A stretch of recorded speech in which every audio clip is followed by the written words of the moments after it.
You have probably talked about a goal and then watched something weird happen.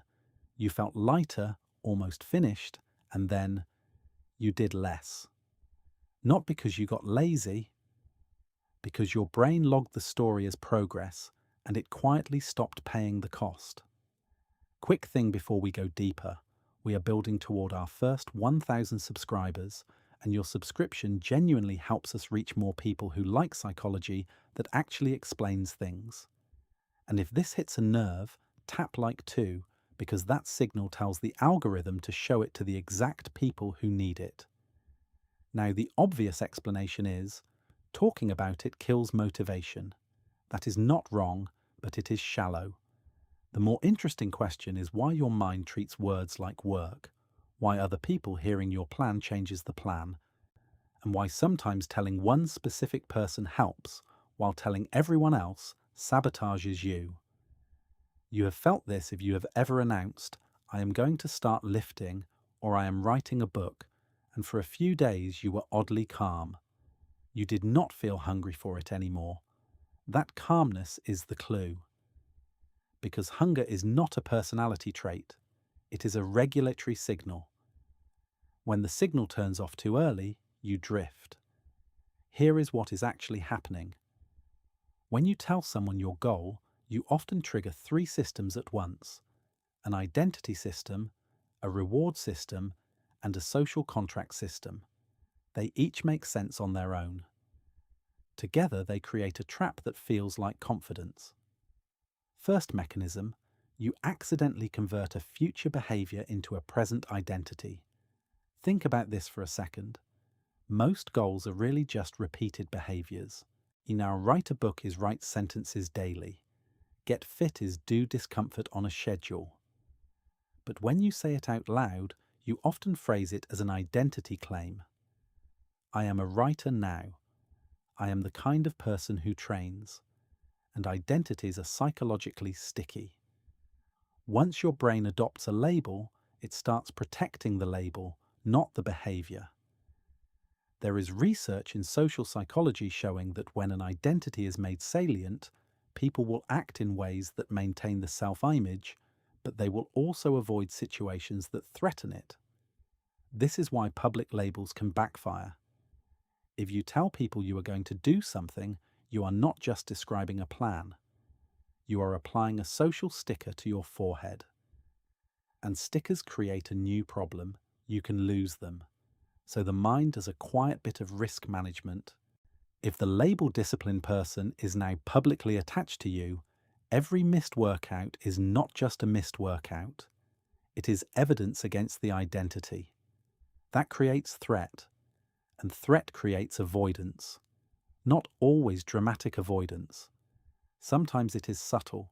You optimize your plan, research more, buy gear, talk about routines, and delay the one action that would produce a clear win or a clear failure. Notice the pattern here.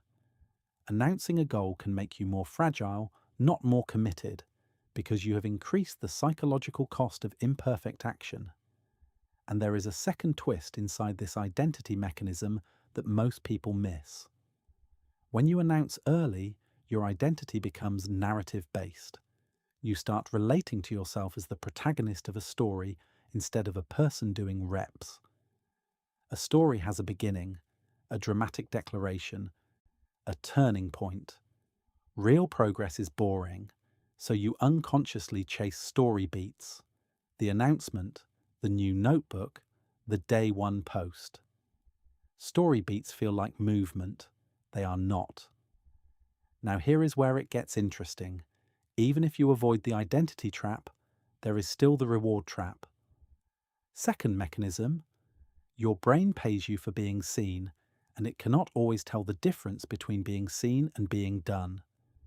Humans are status-sensitive animals. For most of our evolutionary history, saying, I am going to hunt tomorrow, was not just a personal promise. It was a bid for reputation in a tribe where reputation affected survival. So the brain built a reward system for social signals. When someone nods, smiles, says, that is awesome, your nervous system releases a little reward. not because you succeeded, but because you gained social credit. And this is the dangerous part. The reward is immediate, the work is delayed. Psychologists sometimes talk about substitution effects. When one behavior provides some of the reward that another behavior was supposed to provide, the drive for the second behavior weakens. Telling people your goal can become a substitute reward. You get a hit of completion from attention, and now the brain updates its prediction. We already got something for this. The urgency drops. Let me show you what I mean in a concrete way. Imagine two versions of you. Version 1 keeps the goal private. You wake up with tension. No one knows. There is no social payoff. The only way to reduce the tension is to act. That is clean. That is a direct link between discomfort and action. Version 2 tells 5 people. They react. Eintrains. You feel supported. The discomfort quiets down, and because the discomfort is quieter, you interpret that as confidence. You think you are finally becoming the person who does it. But what you actually became is the person whose nervous system got paid early. This is why people binge plan. Planning in public feels like winning. It is visible. It earns approval. Real work is invisible. It earns nothing until the end. So the brain very rationally chooses the cheaper reward. But do not oversimplify this into never tell anyone, because the next mechanism flips it. Third mechanism, telling people turns your goal into a social contract, and social contracts change what the goal means. A goal privately is an experiment. You can adjust. You can learn. You can fail without shame and update the system. But the moment other people know, the goal becomes a performance, and performances have audiences. Audiences create evaluation. Evaluation creates impression management, and impression management is a cognitive tax. This is not just about stress. It changes your decision-making structure. In behavioral economics, there is a concept called signaling. When other people are watching, you stop optimizing for the outcome and start optimizing for what the outcome will signal about you. So you choose goals that look impressive instead of goals that work. You pick the gym program that sounds hardcore instead of the one you can sustain. You aim for the business model that seems visionary instead of the one that pays rent. Because the hidden objective has shifted from achievement to image. And image is a strange currency. It depreciates fast, and it is expensive to maintain. Here is a simple diagnostic. If you feel a sudden need to defend your goal, explain it, justify it, or make it sound smarter, when you say it out loud, you are not in goal mode anymore. You are in status mode. That is not moral failure. That is human hardware. Now watch what happens next, because this is where people get confused.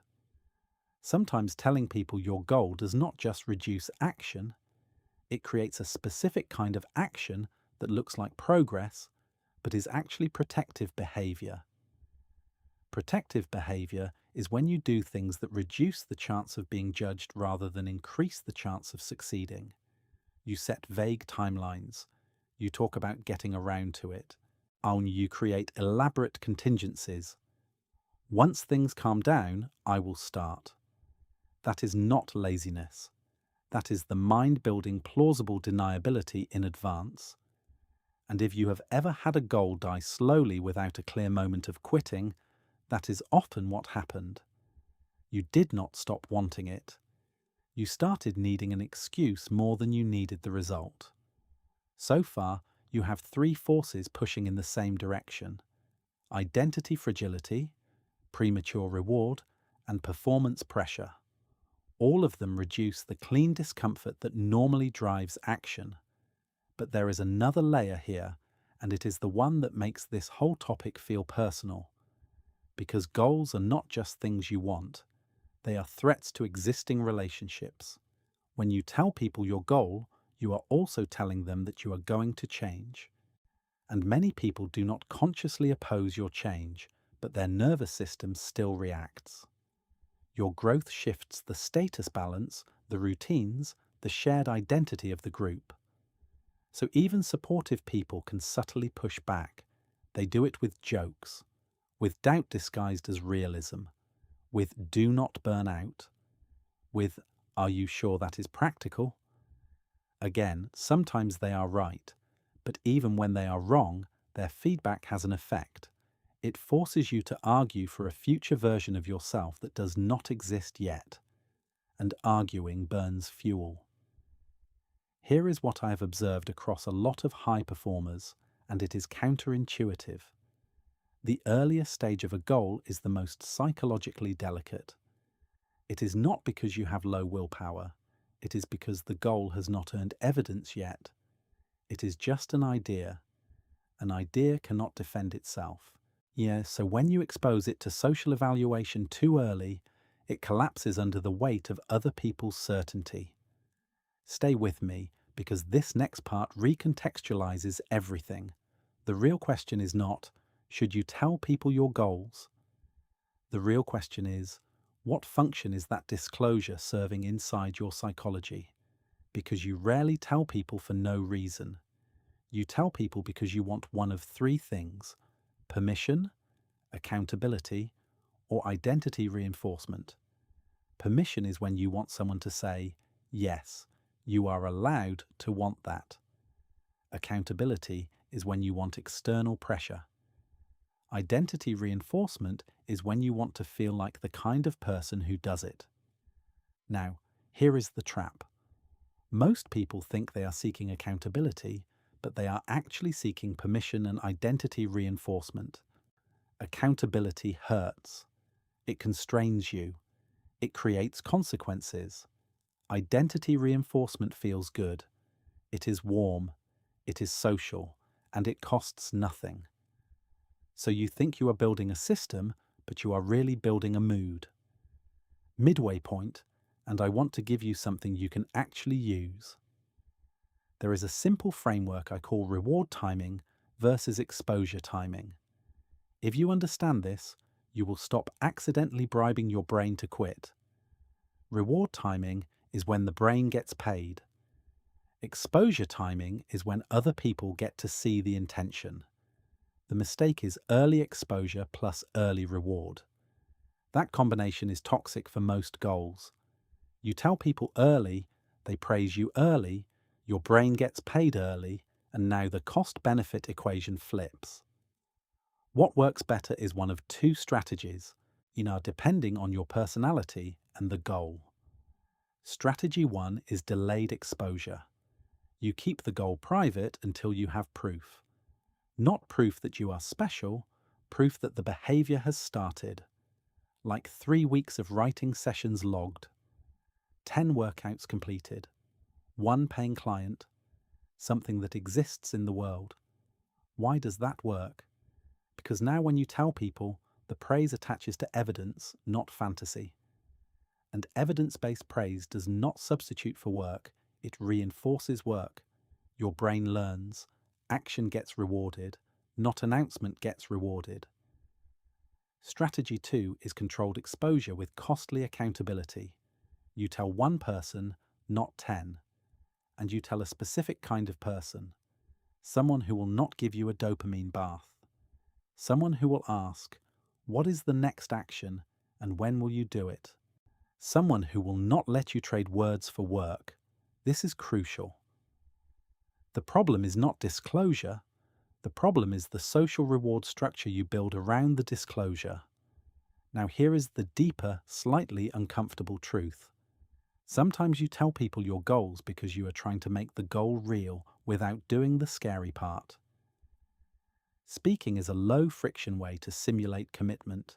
It is like signing a contract you can tear up later. You get to feel the identity of the person who is changing without facing the loneliness, the repetition, the boredom, the early incompetence. In other words, you are using other people's attention as emotional anesthesia for the anxiety of starting. And if you have ever wondered why you feel weirdly empty after telling someone a big plan, that is why. You numbed the anxiety temporarily. but you also numb the signal that would have pushed you forward. So what do you do with this without turning into a secretive weirdo who never shares anything? Here is the synthesis. You need to separate three things that your brain wants to fuse: intention, evidence, and identity. Intention is private. It is fragile. It is allowed to change. Evidence is measurable. It is boring. It is the only thing that deserves celebration. Identity is the story you tell yourself, but it should be built from evidence, not announced in advance. So the practical rule is simple to say, but hard to actually follow. Do not talk about the identity. Talk about the process, and only to people who make the process more likely. Let me make that concrete. Instead of telling someone, I am going to become a runner, you tell one person, I ran twice this week, and I am scheduled for Tuesday and Friday. If I miss both, I owe you $20. That is not sexy. That is not a story. That is a mechanism. Or instead of saying, I am starting a business, you say, I have a list of 20 prospects and I am calling 5 today. If I do not, I will text you at 6 p.m. and tell you exactly what I avoided. Again, notice the pattern. The disclosure is tied to behavior, not identity. The social energy is tied to action, not fantasy. And if you really want to share, share after a milestone that cannot be talked into existence. Share the draft, not the dream. Share the receipts, not the resolution. One more twist, because this is where people either get it or they keep repeating the cycle. Some goals are socially powered. They require other humans to exist, starting a community, dating, performing, building a brand.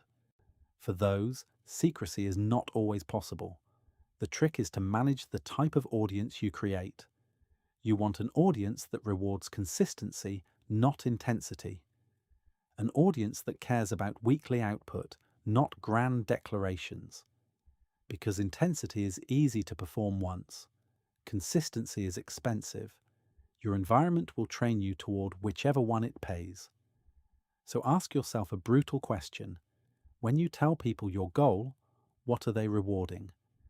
Are they rewarding your words or your work? If they reward your words, they will make you weaker. If they reward your work, they will make you stronger.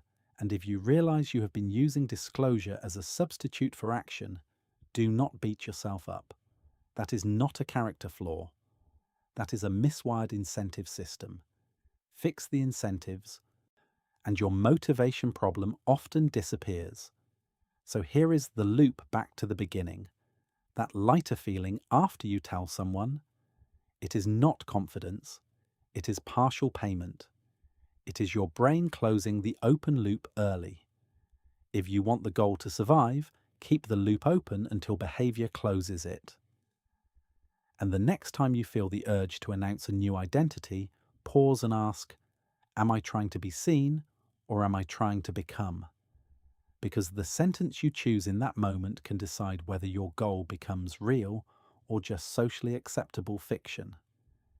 If this changed how you see your own patterns, I would actually like to hear what goal you stopped announcing and started building. And if you catch yourself about to say it out loud this week, do not say it. Do one rep instead. The most powerful goals are the ones people notice after they are already happening.